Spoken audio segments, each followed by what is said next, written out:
the better part of 10 years, it's almost like, I've been stuck in this time capsule playing on this expansion while, a lot of other people might be playing retail WoW.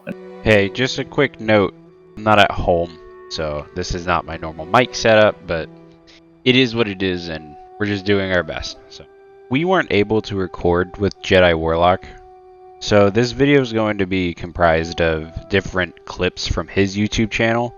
So definitely make sure to go check that out. Links are going to be in the bio. So enjoy the video.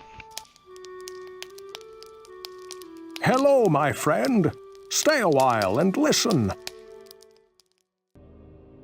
Hi everyone, this is Jedi Warlock. I am a classic WoW player and I make World of Warcraft content here on YouTube. I think my favorite zone in the game, right now at least, is the Ghostlands.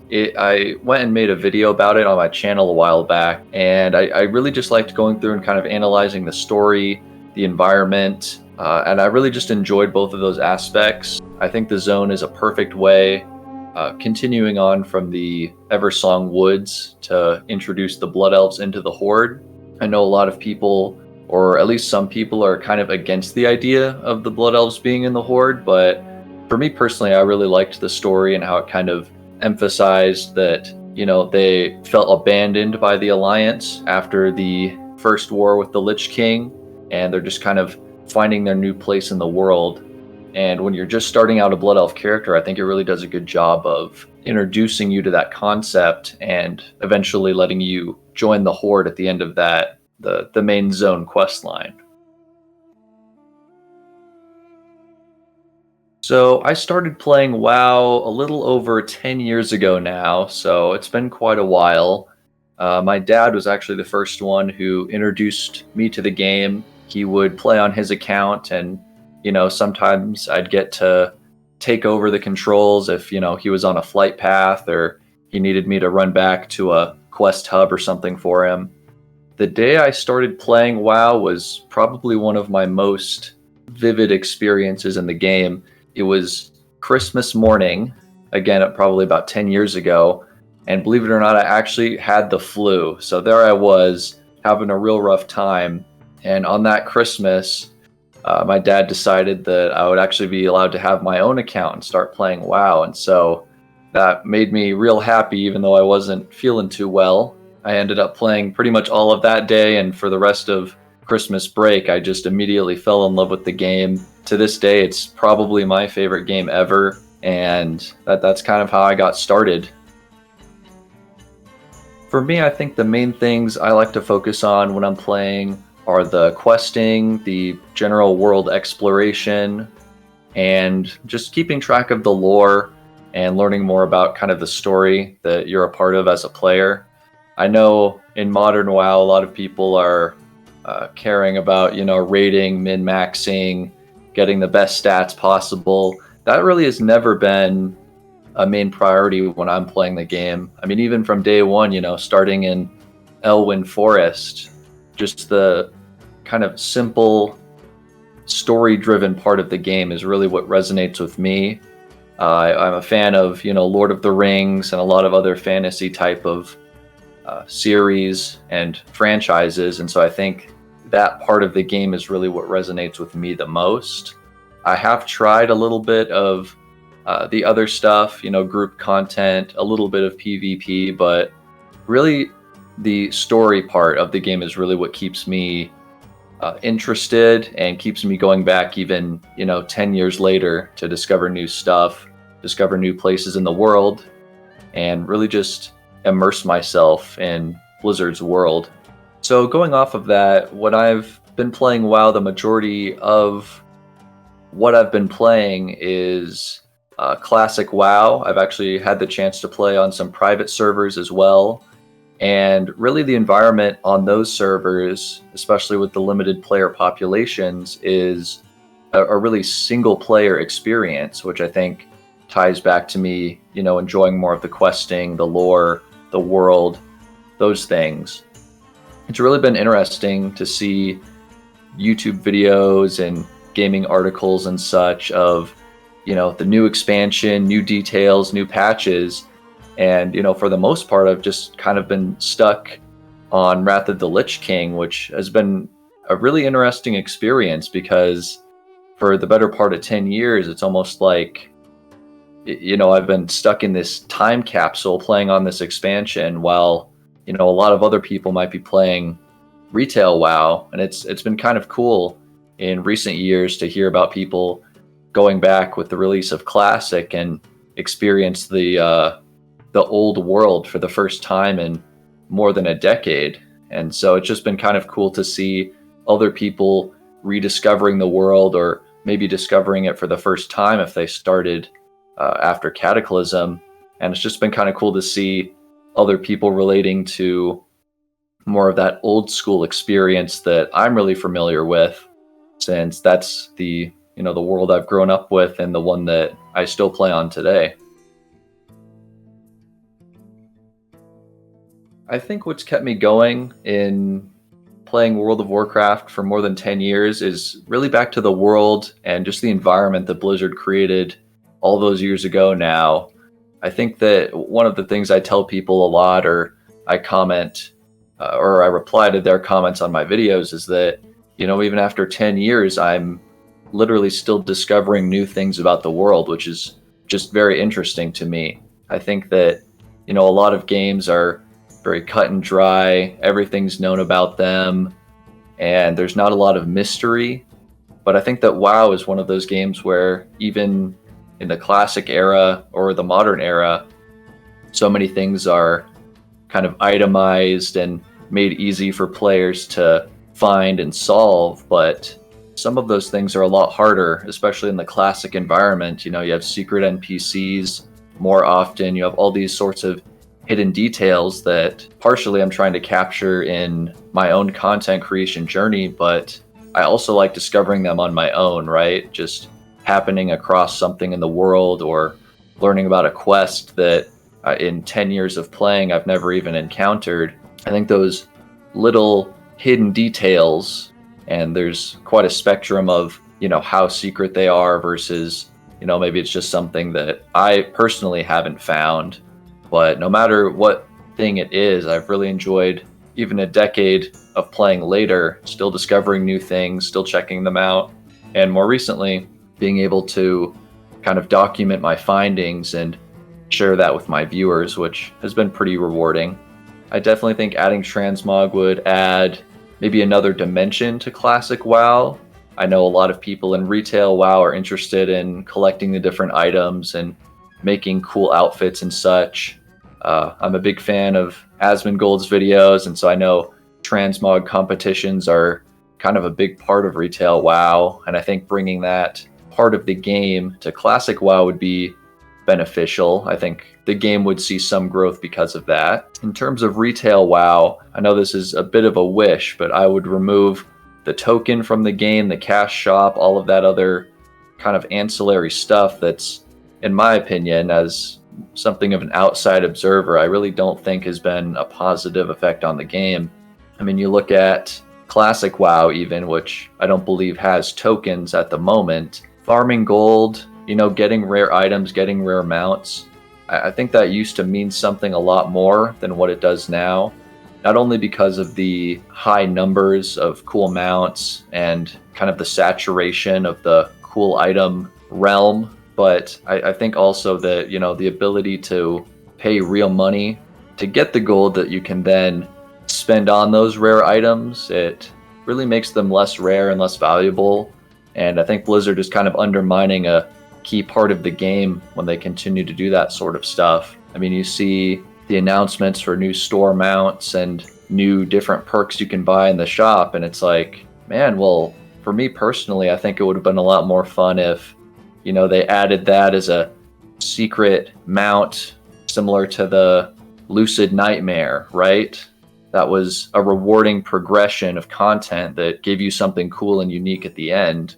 And it just kind of is disheartening learning about all of the changes they've made to retail, where instead of designing the game to reward them for progress and exploration and really a commitment to the game, now it's kind of turning into these maybe shortcuts and kind of different ways of going about it that in the long term I don't think are going to help the game grow and still continue to appeal to players.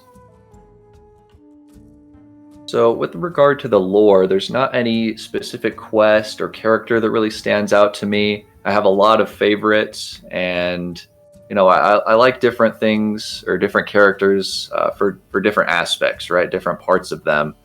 I think that in terms of quests, I really just enjoy any quest line that involves, the player using the world and traversing the terrain to get to their destination. I think a lot of the classic class quests reflect this idea or this theme pretty well. I was just leveling up a druid actually a few days ago. For one quest, it was like level 15 or 16.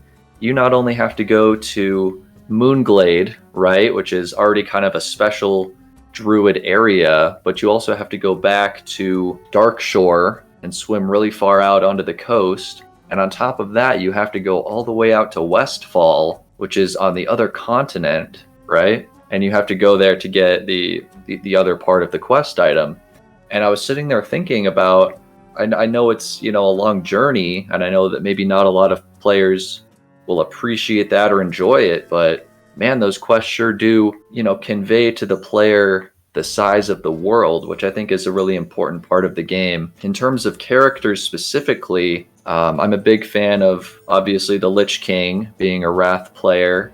So I think Arthas's story is something that's very interesting. I actually played Warcraft 3 for the first time during COVID, which I really can't believe I waited that long to play it, but that was a really enjoyable experience. I liked kind of experiencing the prequel to the story that I knew about the Lich King. I think Illidan is another great character, very tragic character. If you've played Warcraft 3, you'll understand that. I'm not sure how I feel about him coming back in Legion, but that's retail lore, so I really don't pay attention to that all too much. One character that's often overlooked is Varian in the classic lore. I mean, you look at both Thrall and Varian, actually, they really started almost from nothing. I mean, Varian, he lost Stormwind, and I think it was the first war when he was just a kid, and he really was able to build back from that, not only becoming the king again, but he also survived that classic storyline where he basically lost his memory and he was just wandering the world, becoming essentially a gladiator before returning to the throne. I believe that was either in Burning Crusade or Wrath was when he came back. That was pretty cool.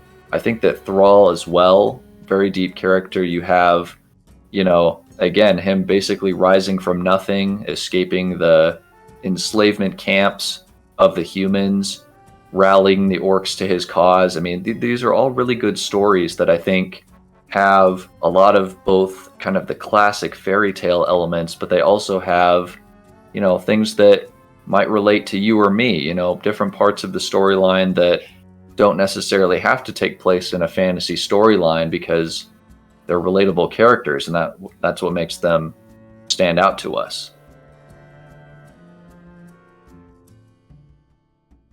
In terms of achievements, I think definitely the two that stick out to me the most as a classic player are definitely the Explorer achievements and the Lore Master achievements. I recently, after again almost 10 years of playing, I went ahead and I decided to level a Horde character all the way to level 80, which is something I've actually never done before. I'm at level 75 right now, so I'm making some good progress, and we'll hopefully hit max level before the new year. But the thing that's really come out of that is going around and exploring all of the Horde zones again and getting Lore Master on both the Eastern Kingdoms and Kalimdor, which I think is really a reflection of, not only the time and effort spent exploring the world, but also taking the time to engage a little bit with the storylines, learn what's happening in each of the zones, and just kind of gain a deeper appreciation for how the story and the environment interact, right? I mean, as an Alliance player, sure, I could run through the Barrens, I could run through Stone Talon, I could run through the Ghostlands to get the Explorer deeds, but trying it again on Horde and having kind of the quests act as a companion to the zone, right? With the exploration and the quests working together, I think that really creates some more memorable experiences. And, part of me regrets it a little bit that I've never tried Horde before, because, I got to experience almost 50% of the game for the first time just this year or two, which has been really fun. So I've been, branching out from my Alliance roots a little bit, trying something new. But overall, those two categories of achievements are some of my favorites. I can't claim to be a raid master or a dungeon master, but man, if you put me on WoW GeoGuessr, I can probably get a pretty good score. So those are some of the things I'm most proud of.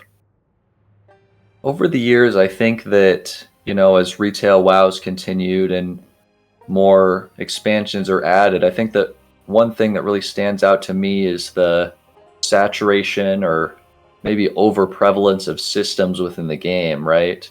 I mean, even in BFA, you had your Azerite stuff, you had these new islands, you had, I guess, Torghast and Shadowlands, you had all these new things that are being added to the game, but apart from existing within their own expansion, I think the one thing that's really interesting to me is a lot of them are really underutilized after they're initially released, right? So, I mean, even in Warlords of Draenor, you have the garrisons, which is just one example I can think of off the top of my head. I think that system, while it definitely had its flaws, as did the expansion overall, I think that instead of, just abandoning it in favor of new systems or new content, I wish that maybe they tried to revise it or iterate on it in the following expansions instead of just kind of leaving it to die a little bit in the Warlords of Draenor. With that being said, I think that in Classic, right, you have very well-defined systems that are prevalent over vanilla, TBC, and Wrath, which is why I was bringing that up. It's kind of an interesting distinction. You have kind of, the original trilogy, if you will, with very cohesive, defined systems for the most part. Then you look at something like Retail WoW that has kind of all of these little things, and Blizzard went into a lot of different directions, which is fine when you're trying out new things, but in the end, there's just kind of all of these spindles in the game, all of these different directions, and most of them don't stretch out very far. They're not very ingrained within the game that much. Something else that I think is important to talk about, I know I saw this on another WoW content creator's channel at some point. It was this idea that over time WoW has become less of an MMO and more of an RPG, right? You hear, oh, the MMO is lowercase now and the RPG is capitalized, kind of, in the abbreviation. And I think that's a really good representation of how I feel with some of the modern choices that Blizzard has made, along with modern lore. I mean, if you look at Classic, right, you were essentially a brand new adventurer going out into the world, having all these experiences and discovering things for yourself. But I feel like more and more from what I've seen as of late is that Blizzard is trying to kind of manufacture this idea of maybe the chosen one archetype within the quest lines a little bit, which I think is interesting, but I can't say I agree with it because, again, right, going back to MMO, massive multiplayer online, you're supposed to be not the chosen one, right? You're one of many players working toward a common goal. Or even if maybe not one of many, if you're a single player, I don't think that necessarily you should be put into a position where you're the only one who can, save Azeroth. You're the only one who can talk with all these main characters and do all of these things. I think maybe it's a little bit short-sighted by the narrative team, a short-sighted decision perhaps. I can't say exactly why they're moving in that direction or why they continue to move in that direction, but it's just an interesting distinction from Classic and Wrath of the Lich King, where I mean, even in Wrath, right? You may be one of the heroes taking down the Lich King at the end, but you're certainly not the only one. And if you contrast that with something like, say, Legion, I think I talked about this in a video a while back. If you look at, what was it, the end of Legion, where you have to use your artifact weapon to take down the sword and stop the corruption from spreading or something or other. And I just look at that and I'm thinking, that doesn't really feel like an MMO to me, right? I mean, sure, it might be a cool story. Players might enjoy this, but if you take a step back away from your character and actually think about, what this means within this broader type of game where there's thousands of players, it might not be kind of the best way to approach the narrative design for the game. In essence, contrasting classic and retail, I think that the experience has become a lot more single player centric in a way, and there's a lot more systems that are maybe in the game, but they're not well integrated with the game. I think my favorite part of being a content creator, doing classic WoW videos, is definitely the community interaction. I mean, just recently on the video I posted, I was sharing some spots in WoW that I'd never found before, and even within a couple hours, I was getting these comments that were, giving me other suggestions or pointing out even more things that I have yet to discover in the game. And so I think that community interaction is really important. I mean, especially when you're playing an MMO game, right? And so I think with that, facilitating these positive community interactions, I think that's one of my favorite parts of the channel. I think it's played a part, if maybe not the majority part, in helping my channel grow, which has been fun to see. I think that in terms of YouTube as a whole, I really just started this channel as a hobby, and I'm going to continue treating it like a hobby. If people are liking my content and they're commenting on my posts, on my community posts or my videos, then I'm going to take the time and try to, respond to them, see what they have to say, and take their feedback and potentially turn those into future videos. I actually have right here on my desk, I have my YouTube journal of sorts.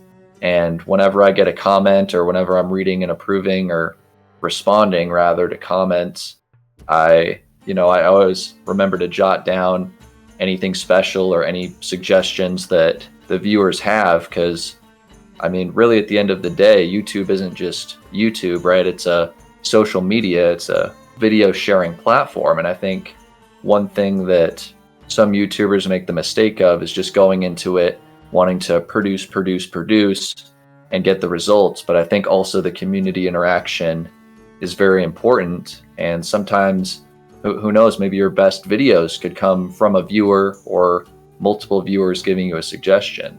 And so I think definitely lately for sure, but also even in the past, when I was working on my channel, I'm always trying to keep the viewers in mind, keep the community in mind, and just kind of see how those interactions develop into future projects and ideas.